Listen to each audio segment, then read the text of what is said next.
हाँ जी, good afternoon students. Basically जो हमने कल पढ़ा था उसको अभी सबसे पहले एक छोटा सा रिवीजन करते हैं और उसके बाद हम अपना आज का न्यू टॉपिक स्टार्ट करेंगे। देखिए, सबसे पहले तो बच्चों आप सबका कल टेस्ट है।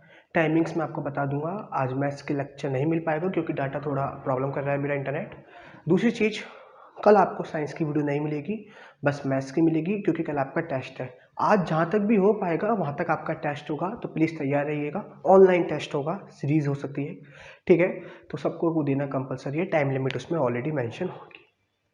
तो सबसे पहले तो देखिए, जो भी हमने कल पढ़ा था आज हम उसका छोटा सा रिवीजन, उसके बाद उसके कुछ न्यूमेरिकल्स करते हैं एंड देन आज का एक इम्पॉर्टेंट टॉपिक जिसका नाम है रेजिस्टिविटी एंड रेजिस्टेंस को अच्छे से पढ़ेंगे।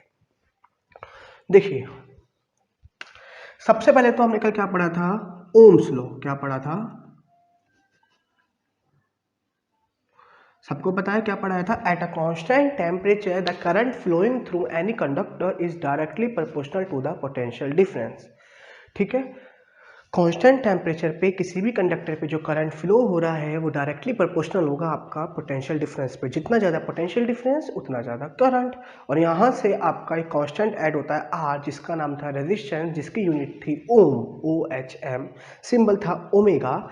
फॉर्मूला क्या था? V equal to I R या R equal to V upon I. Resistance क्या होता है? वो प्रॉपर्टी जिसकी वजह से वो किसी भी कंडक्टर की वो प्रॉपर्टी जिसकी वजह से वो करंट के फ्लो को अपोज करता है। इसके बाद मैंने पढ़ाया क्या? बेसिकली आपका रेजिस्टेंस क्या है? Ratio of potential difference and current flowing in a conductor.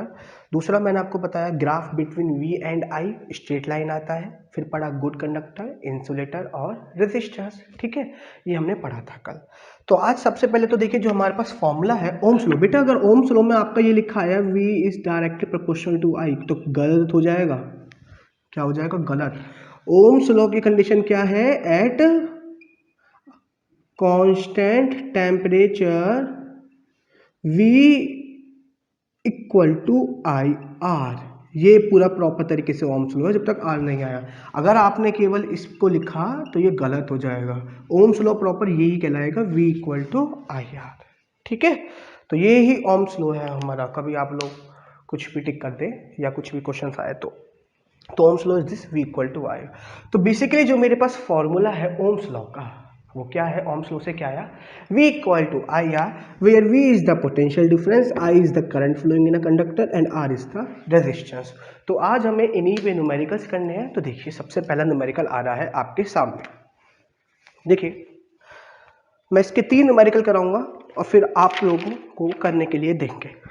देखिए, पहला क्वेश्चन है आज का। न्यूमेरिकल चल रहे हैं हमारे ओम्स लॉ पे। सुनिए, potential difference between two and is potential difference between 2 points, potential difference between 2 points of a wire carrying 2 ampere current is 0.1 volt. Calculate the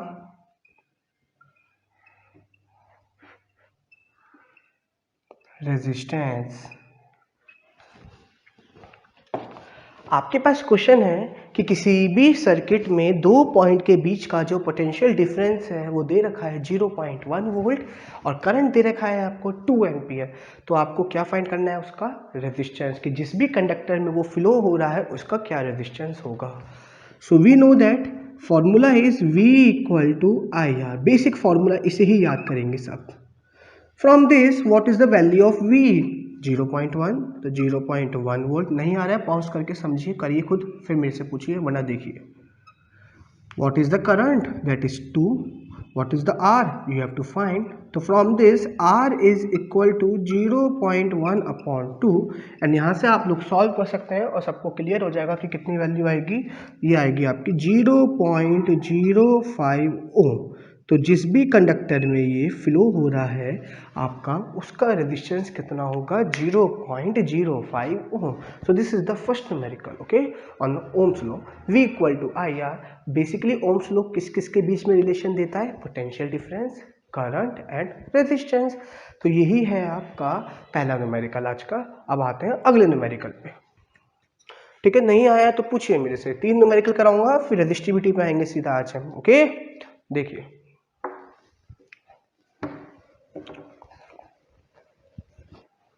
homework के लिए भी दूंगा अभी आपको क्वेश्चंस, तो प्लीज जरूर करिए सॉल्व। तो बेटा देखिए, पहले तो आप लोग क्वेश्चन पढ़ेंगे, नहीं आता पहले पॉज करके वीडियो को पहले खुद करने की कोशिश करेंगे, नहीं आता है तो फिर मेरी वीडियो देखिए, उसके बाद भी नहीं आता है तो मुझे कॉल करिए, ठीक है। आज जूम ऐप पर सेशन नहीं होगा, पढ़ लो घर पर, कल आपका ऑनलाइन टेस्ट है तो हम कल बात करेंगे इसके बारे में, ठीक है। देखिए क्वेश्चन है, a simple electric circuit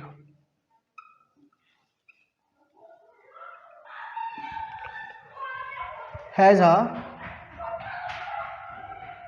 24 volt battery and a resistor of 60 ohm. What will be the current? What will be the current? Okay, करिए इसको, पहले खुद करिए फिर मैं बताऊंगा 2 मिनट के लिए, ओके। देखिए सामने पॉज करने के बाद अगर मैं करा रहा हूँ आप फिर देखिए, वरना वीडियो लंबी हो जाएगी थोड़ी सी। बेसिकली सीधा सीधा आपको पता है क्यों लगेगा ओम्स लॉ, भैया रेजिस्टेंस की बात आ गई और करंट और वोल्टेज दे रखा है, तो सीधा सीधा फॉर्मूला है ओम्स लॉ से क्या, V equal to I R by Ohm's law. समझिए बच्चों एक एक point. What is the potential difference, that is 24, V is 24. What is the current? You have to find. What is the R, resistance? 60 ohm. From this, I is equal to 24 upon 60. Now आप इसको solve कर लीजिए कि जो भी value आ रही होगी, ठीक है। आपको सॉल्व करने पे यहाँ से I आ जाएगा 0.4 एम्पियर। तो इस सर्किट में कितना करंट फ्लो हो रहा होगा, 0.4 एम्पियर, ओके। आया समझ में, कितना करंट फ्लो हो रहा होगा बेटा सर्किट में, 0.4। एक सिंपल इलेक्ट्रिक सर्किट है जिसकी बैटरी कितनी है, 24 वोल्ट, जिसका रेजिस्टर कितना है, 60 ओम। आपको करंट फाइंड करना है, V equal to I R, potential difference 24, तो V की जगह 24 पुट कर दिया, I आपको फाइंड करना है, और R की वैल्यू कितनी है बेटा, 60, तो हमने R की जगह पुट कर दिया 60। सिंपली ये 24 के डिवाइड में 60 आ जाएगा, सॉल्व करने पे आ गया 0.4 एम्पियर, ओके। ये आज का हो गया दूसरा न्यूमेरिकल। अब आते हैं अगले न्यूमेरिकल पे, ठीक है। आज मैं आपको छोटा सा भी लास्ट में 5 मिनट का रिवीजन भी दूंगा, जो भी अभी तक आपने पढ़ा है, ताकि आपको कल टेस्ट के लिए प्रिपरेशन हो जाए। आते हैं अपने अगले न्यूमेरिकल पे, ठीक है।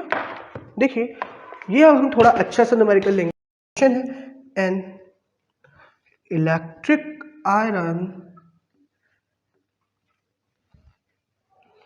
draws a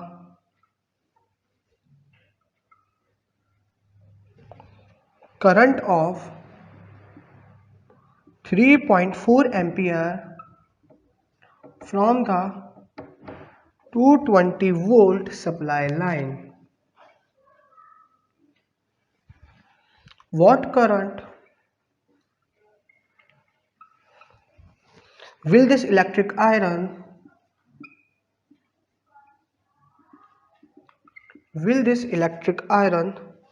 draws when connected to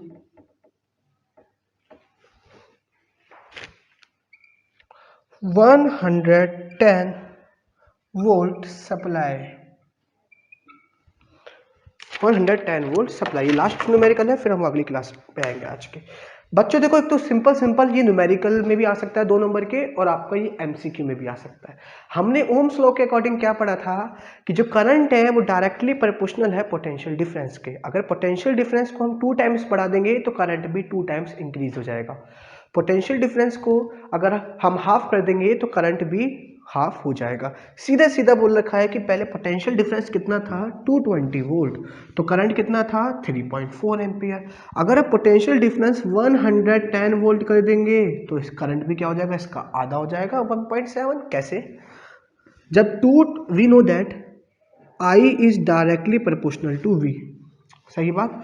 अब जब 220 वोल्ट पे कितना है 3.4 एम्पियर है, बिल्कुल सही बात है।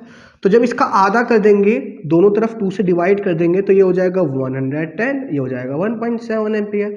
तो सीधा सीधा इसका आंसर कितना आएगा बेटा 1.7 एम्पियर। ये तो हो गया आपका एमसीक्यू के हिसाब से। मगर अगर हमें इसे प्रॉपर न्यूमेरिकली करना है, अच्छे तरीके से सॉल्व करना है, तो देखिए कैसे करेंगे। आंसर यही आएगा, हमें चल गया पता, मगर अब देखिए कैसे करेंगे इसको numerical proof solution. We know that V is equal to IR। किसी भी कंडक्टर में पोटेंशियल डिफरेंस को आप चेंज कर सकते हो, करंट को चेंज कर सकते हो, क्या रेजिस्टेंस को चेंज कर सकते हो? नहीं ना, क्योंकि रेजिस्टेंस क्या रहता है कांस्टेंट, कल ही पढ़ाया था। ये एक वायर है, इसका रेजिस्टेंस आप चेंज नहीं कर सकते अगर मैं इसके साथ कोई छेड़छाड़ नहीं कर रहा हूँ, इतना ही है ये तो, ठीक है। तो सीधा सीधा V कितना दे रखा था पहले 220, I कितना दे रखा था 3.4, यहाँ से रेजिस्टेंस निकल जाएगा इस वायर का, ये वायर है मान लो, तो इसका रेजिस्टेंस निकल जाएगा, R कितना आ जाएगा 220/3.4 ओम, ठीक है। अब ये रेजिस्टेंस तो फिक्स रहेगा ना, चेंज तो होने का नहीं है ना, ये रेजिस्टेंस क्या रहेगा आपका फिक्स रहेगा, चाहे कुछ भी हो जाए, करंट चेंज हो जाएगा, पोटेंशियल डिफरेंस चेंज हो जाएगा, मगर ये रेजिस्टेंस जो है इस वायर का वो कांस्टेंट है। Now again V equal to IR, इस बार V कितना हो चुका है 110, I तुम्हें अब इस बार निकालना है, R कितना आ चुका है, जो क्योंकि जो R यहाँ होगा वही R यहाँ होगा, चेंज तो होने का नहीं है, कितना होगा 220/3.4, यहाँ से ये कितना आ गया 2, ठीक है। I कितना हो जाएगा, ये मल्टीप्लाई में चला जाएगा 3.4, ये 2 डिवाइड में, तो यहाँ से I कितना आ गया 1.7। आप मेरी कैलकुलेशंस को मत देखो, अपने जो भी आपको सूटेबल हो आप उस तरीके से करो। तो यहाँ से I कितना आ गया 1.7। पहले क्या करा हमने, यहाँ रेजिस्टेंस निकाल लिया इन दोनों की मदद से, करंट और पोटेंशियल डिफरेंस। R आ चुका है। अब ये जो R आया है वो तो हर बार सेम रहेगा, क्योंकि V और I चेंज रहते हैं, R तो कांस्टेंट है। R हमने वो वैल्यू यहाँ पुट कर दी, V हमें पता है 110 है, I निकल गया 1.7 एम्पियर। तो ये था आज का हमारे न्यूमेरिकल्स। अब हम आगे का टॉपिक पढ़ते हैं, ठीक है ना। तो देखते हैं अब आगे। देखिए इन न्यूमेरिकल्स को बार बार प्रैक्टिस करना, जब प्रॉपर तरीके से क्लास स्टार्ट हो जाएगी तो अच्छे से करेंगे। होपफुली आप सबको समझ में आ रहा होगा बेटा, नहीं आ रहा है तो फिर कॉल कर लो मुझे प्लीज़, थोड़ा सा कॉम्प्रोमाइज़ कर लीजिए आप। देखिए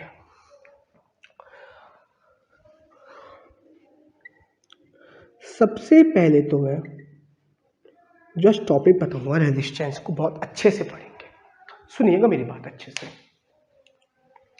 बच्चों। सबसे पहले मैंने बताया कि जो रेजिस्टेंस होता है वो हर कंडक्टर की एक प्रॉपर्टी होती है, हर सबस्टेंस की एक प्रॉपर्टी होती है, जिसकी वजह से वो करंट के फ्लो को अपोज करता है, करंट के जो फ्लो हो रहा है उसमें रुकावट पैदा करता है। अब ये रुकावट कहाँ से आई, क्या होता है, ये सिलेबस का पार्ट नहीं है, थोड़ा एक्स्ट्रा है, सुनिए। हर कंडक्टर का रेजिस्टेंस कैसे होता है, सुनना मेरी बात। मान लीजिए ये मेरा है एक तुम्हारा कंडक्टर, क्या है कंडक्टर, मैंने इसको जूम करके इसका स्ट्रक्चर बड़ा बना लिया, या कोई भी मेटल है, कोई भी वायर है, कोई भी मेटल वायर, हमने जब इस, आपको पता होगा जब ये मेटल है तो जगह जगह इसके क्या होंगे, मान लीजिए ये हमारा कॉपर का है, जगह जगह इसके क्या होंगे, पूरे में क्या फैले हुए होंगे, इसके आयन्स होंगे, ये क्या होगा इसके आयन हो गए, मैं अब नाम नहीं लिख रहा हूँ, जगह जगह इसके क्या फैले हुए हैं आयन्स हैं, बिल्कुल पूरे में फैले हुए हैं आयन्स, है ना। जैसे ही मैंने यहाँ इलेक्ट्रॉन्स को पहुँचाया मूव कराने के लिए, तो ये यहाँ पे भी आयन्स होंगे, यहाँ भी आयन्स होंगे, यहाँ भी सब जगह आयन्स होंगे, क्योंकि पूरा मेटल कॉपर का है। तो ये जब फ्लो करेगा तो ये इनसे टकराएगा, टकराने की वजह से इसकी स्पीड कम होगी, चलो निकल गया, और हर किसी न किसी से कभी कम टकराया, कभी ज़्यादा टकराया, कभी और कम टकराता हुआ निकलेगा। सबसे कोलाइजन होता रहेगा। कभी हर सोडियम आयन ये तो मूव कर रहे होंगे, मूव करते रहते हैं, तो ये हर सोडियम आयन से क्या कर रहा होगा, मूव करके टकरा रहा होगा सबसे, कभी इधर कभी टकरा रहा होगा, चल सीधा रहा होगा क्योंकि इसको डायरेक्शन मिली हुई है। तो ये जो रुकावट पैदा हुई है किसकी वजह से हुई है, कॉपर, ये जो आयन्स हैं अंदर एटम्स प्रेजेंट आयन्स, ठीक है। तो इन्हीं आयन्स की वजह से ये इलेक्ट्रॉन फ्लो नहीं हो पाता है, इसमें रुकावट पैदा होती है। और यही रुकावट जो जितनी ज़्यादा पैदा होती है उतनी ज़्यादा हाई रेजिस्टेंस, जितना कम रुकावट होगा, जितना कम कोलाइजन होगा, उतना लो रेजिस्टेंस। आया समझ में? रेजिस्टेंस कहाँ से आता है? किसी भी सब्सटेंस के पास जो उसके अंदर आयंस, एटम्स कुछ भी प्रेजेंट है, जब वो इलेक्ट्रॉन के रास्ते में आ जाते हैं तो इलेक्ट्रॉन उनसे टकराता है, इलेक्ट्रॉन की स्पीड कम हो जाती है, एनर्जी ज़्यादा खर्च होती है।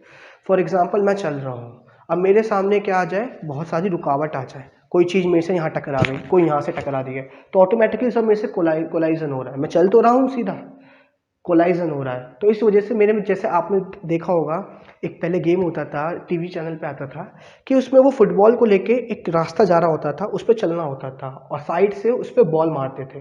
तो जो बॉल आ रही है वो उससे कोलाइड कर रही है, उसमें रुकावट पैदा कर रही है।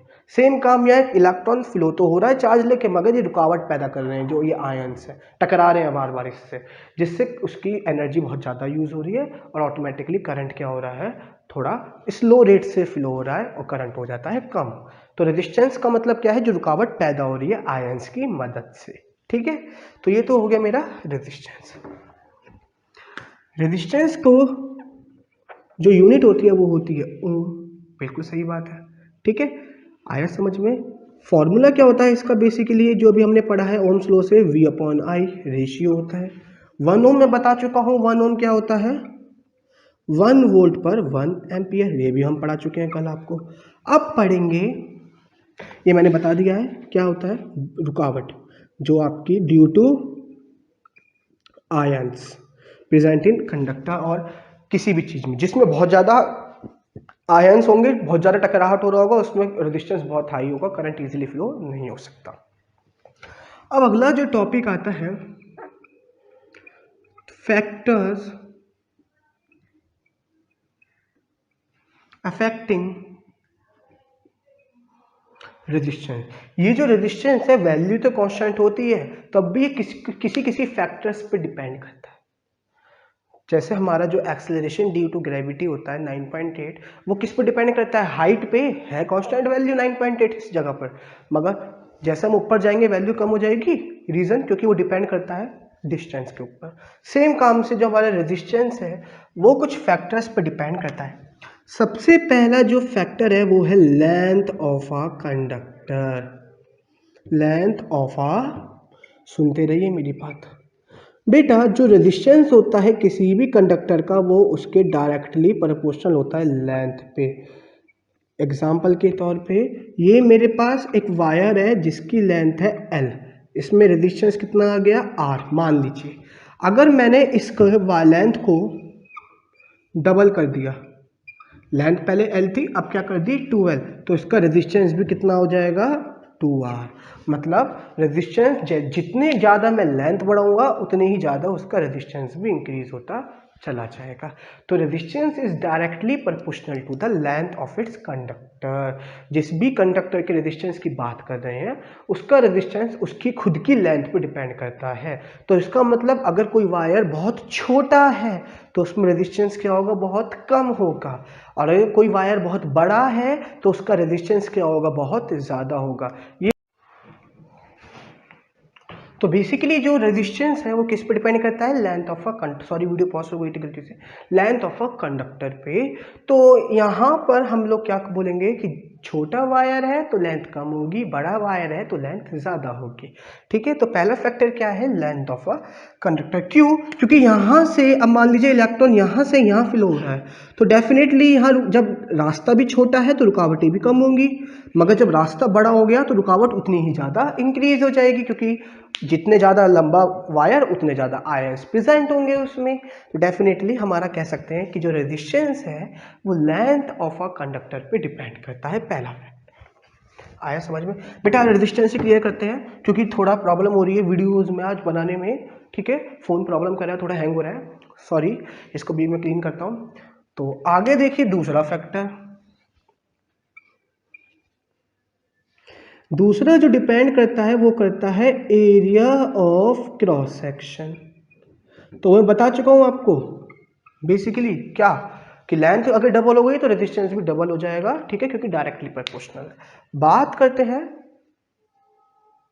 एरिया ऑफ क्रॉस सेक्शन बेटा। तो अभी हमने क्या पढ़ा, आर जो है वो डायरेक्टली प्रोपोर्शनल है किसके, लेंथ के।